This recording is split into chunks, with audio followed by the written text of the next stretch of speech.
We're joined today with Julian from Embarque, which is an SEO content agency, which is doing $500,000 in annual revenue, which More is than that now.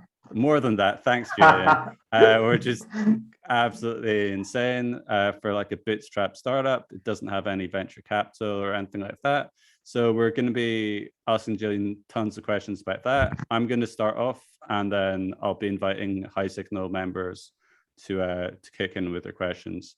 So how is Embarque structured? Is it like just you, or do you have other people on the team, or like how does it work?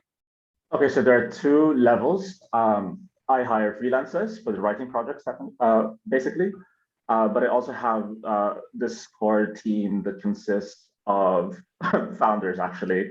So part of a lot of Embark employees are actually founders, or they're content creators who have successfully grown an online project, basically. So that may be a blog, they may be a business or whatnot. With Embark, like the main criteria to work for us is to be creative and analytical, because those are the two main things that has helped us grow to this amount of money basically in 6 months. Yeah, that's awesome. When exactly did you start Embarque? I started Embark around June 2020.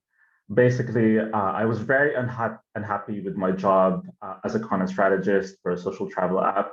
Obviously, by then there was already COVID, so it wasn't the best time to grow a travel app, full stop, basically. So I handed in my resignation letter around May, handed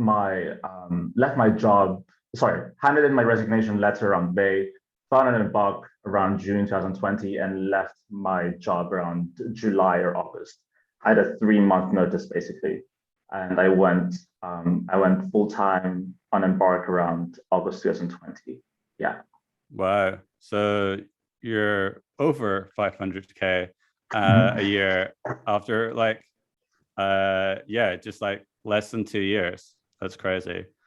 How long have you been working in content marketing, like before Embark? That's a great question, and I've been doing this professionally since 2017. I actually started my career at the United Nations, where I worked as as an outreach manager, which basically meant working in marketing basically right before I graduated. But I actually started with online content creation around 2010, when I was a really unhappy kid, and I went to one of the worst schools in Geneva, where people would like throw chairs at teachers and would like leave a dent on the blackboard, basically. So I was very unhappy where I was at, and engaging online was like a form of socialization for me.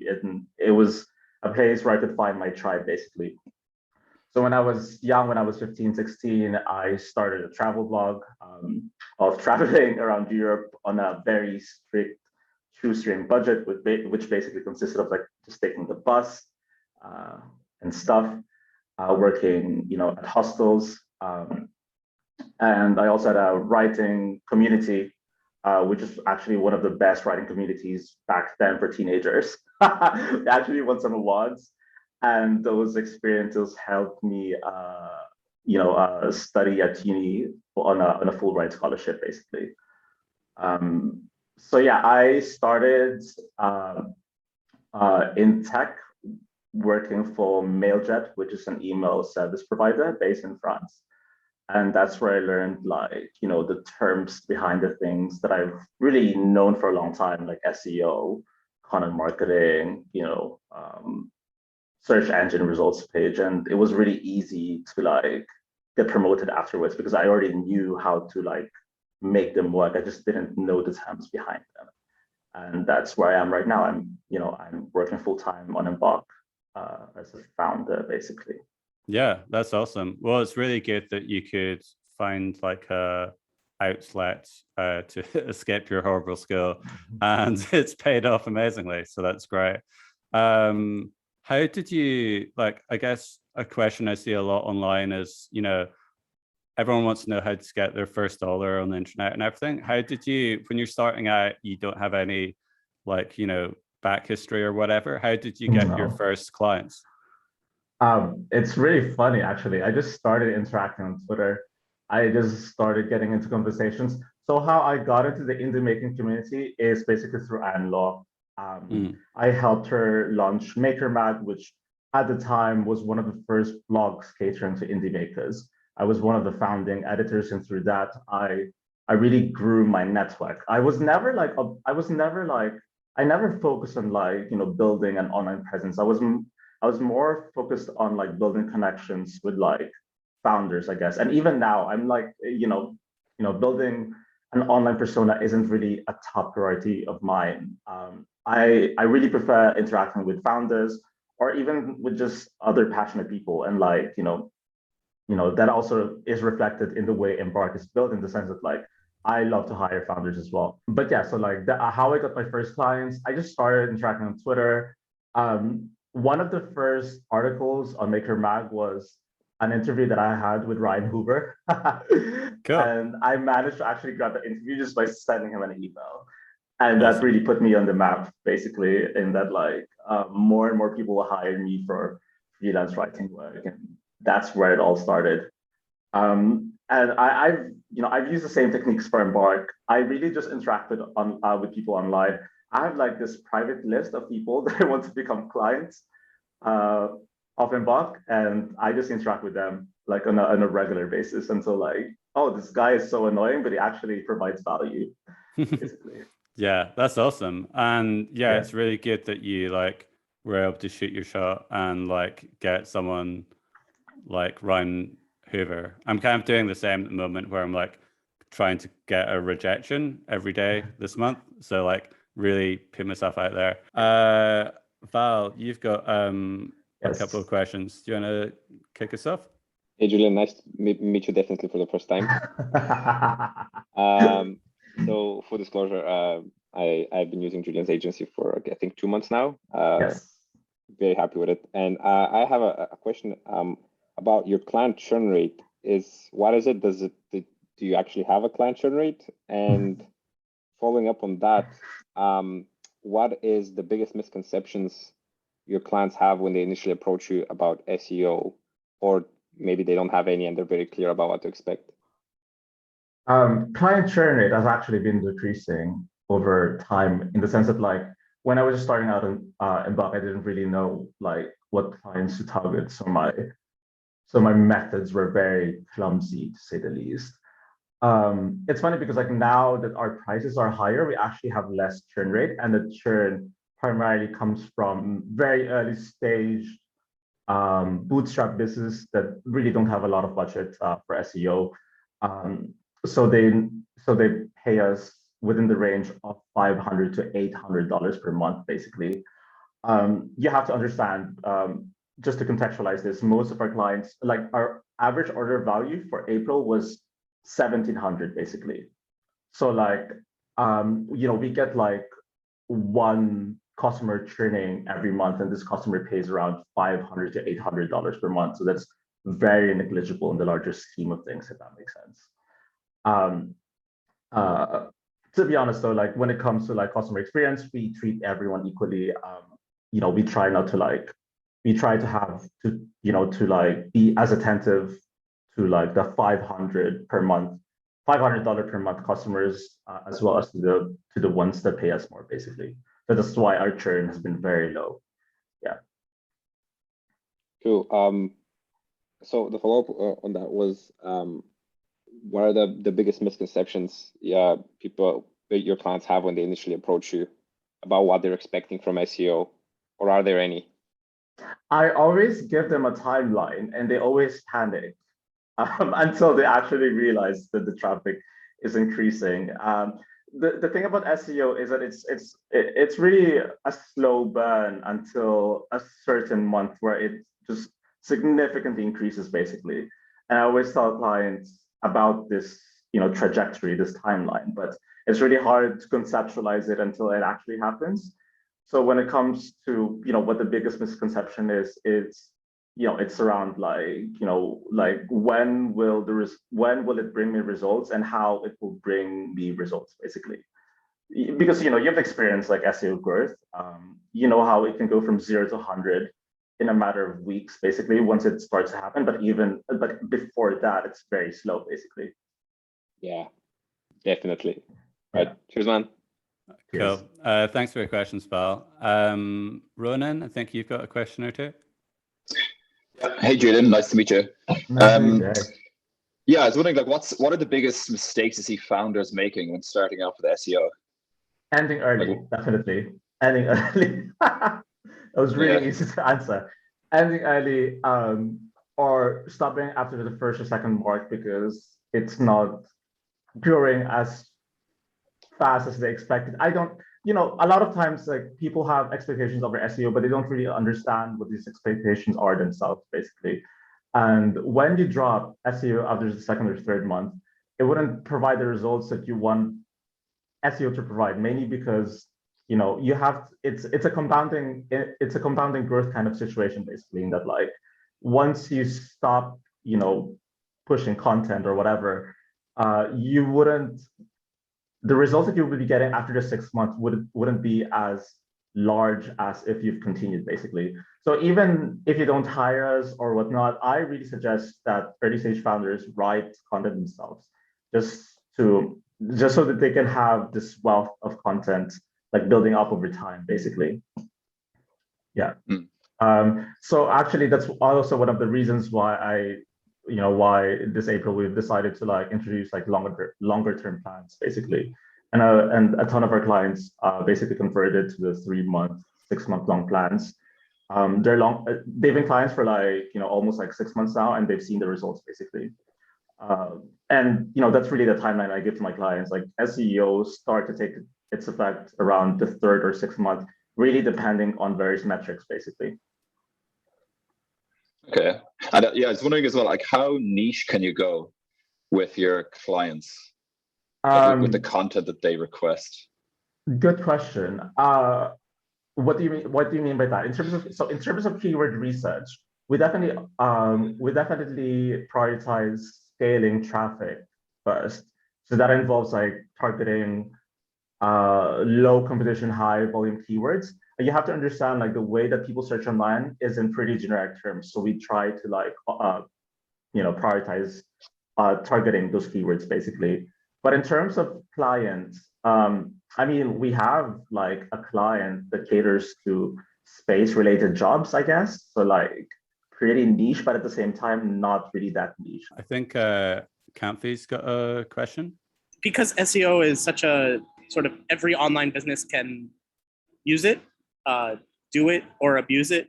Is there any particular client or business type that you are never going to work with, like an anti targeting? Like, because now it seems like you have like a few dozen clients and growing.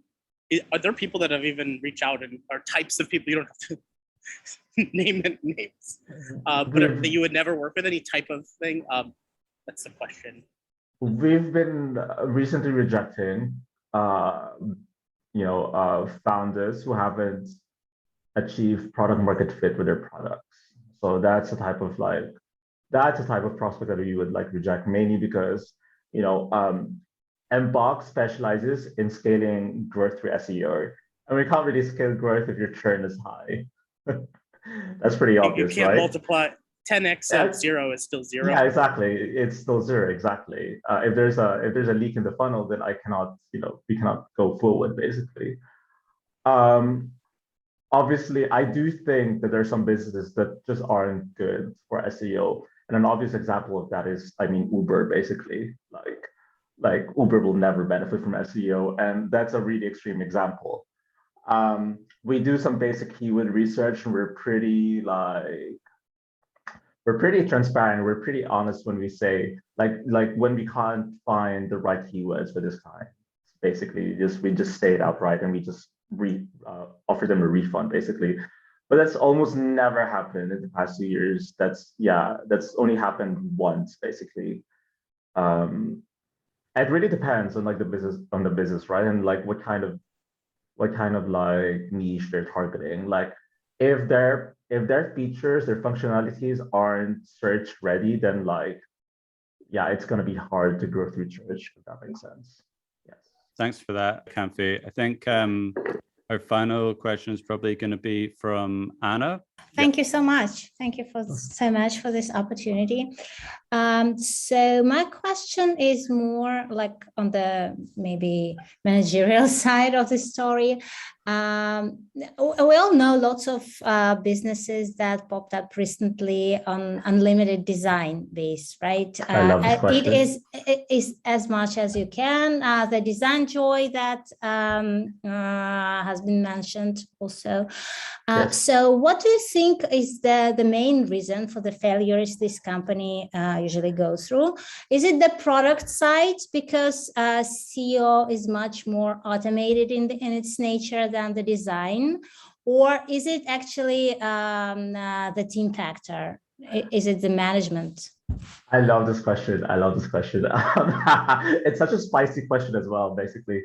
In a nutshell, I don't think that one-man productized agencies are a viable business model, because after a while, because your positioning is so clear to so many people, it's really much easier to scale than like a normal agency, if that makes sense. And with that in mind, you really need to know how to perfect your management and like your systems. I'm a systems type of guy. I love to create systems. I actually like, that's my favorite part of building a company, basically creating systems. This is such a nerdy thing to say, but it's also something that I've always loved. Building a system involves, hiring the right people, obviously creating extensive documentation and different sorts of stuff, which we do using Notion, and also like, meeting up where demand is, basically. So you have to like, supply meets demand and so on. When it comes to unlimited design, like when it comes to our business model, it works because we, Embarque, we never promised on unlimited design, basically. And first and secondly, even though we started on offering productized SEO writing services, that's not what we're really productizing in the end. We're productizing like the whole SEO content strategy, which involves creating the content calendar, keyword research, writing the articles, prioritizing the topics, creating topic clusters. And that's really how we've managed to differentiate from the competition. I know a lot of my competitors, I studied them rigorously, and they don't really know shit about keyword prioritization. They don't really know how to create a content calendar. So that's why their methods don't work, basically. Whereas with me, we actually have case studies where we've detailed, we've fleshed out what we've done, the tactics what we've done. We're very transparent, without without revealing our secrets, obviously. And that's how we've managed to grow. We focus on providing the value, not on the unlimited revisions aspect, because I think that sets the wrong tone, if that makes sense. So for example, with a productized design agency, I do think it works under the condition that you provide the same quality, because people are expecting that out of your brand, and actually defining clear deliverables submitted within a clear deadline, basically. So that's how I think that limited design aspect can work. You need to have clear expectations, basically, and you need to set them clearly. Otherwise, it's all going to crumble, basically. Yes. On that note, actually, once in a while, we don't submit articles that are of the quality that I want them to be. And when that happens, we just basically refund the clients. We're very transparent about this. So yeah, that's how it works. Having a productized agency, design agency, content marketing agency, is all based on the systems and management, definitely. Awesome. Okay, thank you. Yeah, because it resonates a lot with what I'm thinking, that it's essentially more about product management, how you shape the business, how you shape the structure, much more than what kind of features are you adding there.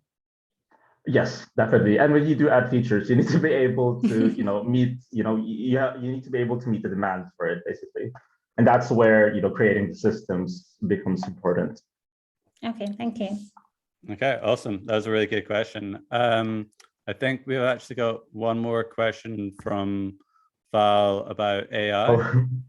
Yeah, dude. No AI. No AI. No. I think I follow enough people on SEO Twitter to know that like half are really excited about AI generated content and half are like dreading it, like really against it. So I wanted to get your take on it.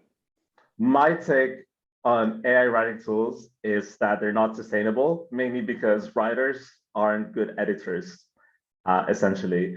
And we actually have a zero tolerance policy towards AI content, in the sense that like we've, when we didn't have this policy, there were some writers that would just submit AI written content. It was so blatantly obvious. And yeah, so we don't accept it. Writers aren't necessarily good editors, and that's what I've experienced with Embarque, definitely. It's very clear when something's been written by AI. They have the facts wrong, the writing is stilted, the rhythm is off, those kind of things. Thanks, man.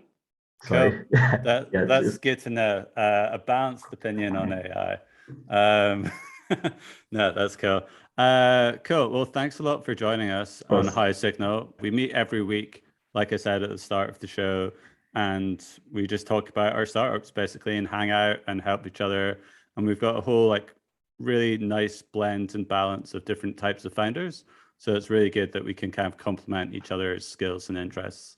But yeah, where can people find out more about you and Embarque and all your happenings? You can email me at julian@embarque.io. So that's EMBARQUE.io. I can spell it out in the chat. Yeah, that's cool. Yeah. I'll put it in the show notes. And yeah, awesome. Good luck with building Embarque over the next year, and can't wait to see you reach 1 million really fast. Hopefully, yeah, fingers crossed. Hey, cheers, guys. Cool. Cheers, Julian. Thanks. Bye-bye. Thanks. Bye.